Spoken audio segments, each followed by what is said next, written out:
hace 24 horas que sabe que un mago sin registrar ha soltado bestias mágicas por Nueva York? Sí. ¿Dónde está ese hombre?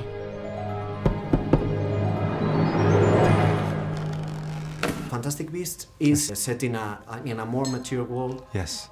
Were you able, you and J.K. Rowling, to explore something that in the Harry Potter universe you couldn't? Do you know, I think when I first read the screenplay, I was very nervous because I was worried it might be too like Potter.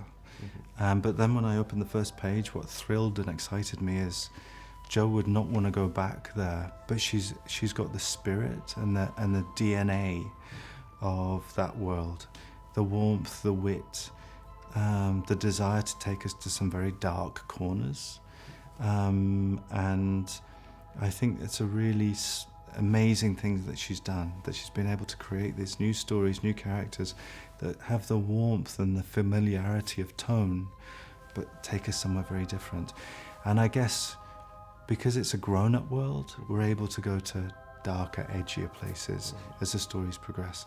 And what I find really fascinating about what she's doing, which I'm very excited about, is that the stories in some way reflect the world in which we live.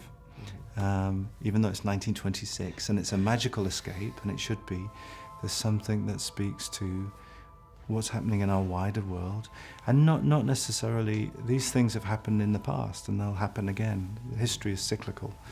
And so she, you know, in a way that's not overtly political, she can't help but reflect in her work things that are happening around us. And I think that's a good thing.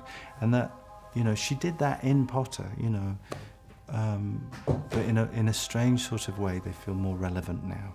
I thought this new scenario has a lot of potential of evolution, yes, of change. Yeah.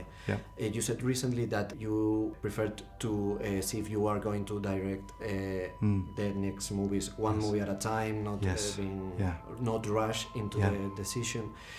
I'd like to know if you see this new story going maybe into more like a war movie when we can see maybe World War II mixed with this wizarding world, a change of even the genre of the movie. Jo's already kind of mapped out where she wants to take the stories, and it certainly takes us up to World War II. Mm-hmm. So that's very much part of her planning. But we made a decision really not to not be too indiscreet about, you know, where it all is heading, and she is very much refining that arc. And I think what inspires and influences her ultimately about where the story goes is the writing process itself. Mm-hmm. As she writes and these characters and these stories start to take on a life of their own, and through the process of writing the second script, she decided that she wanted to develop 5 stories rather than 3. Mm-hmm. You know, and so it's a bit premature to say exactly what will happen, but she's got a plan which is evolving.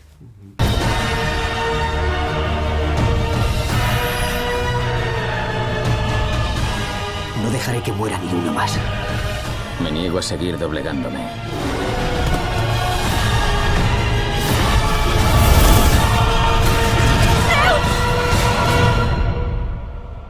Se agota el tiempo, señor Scamander.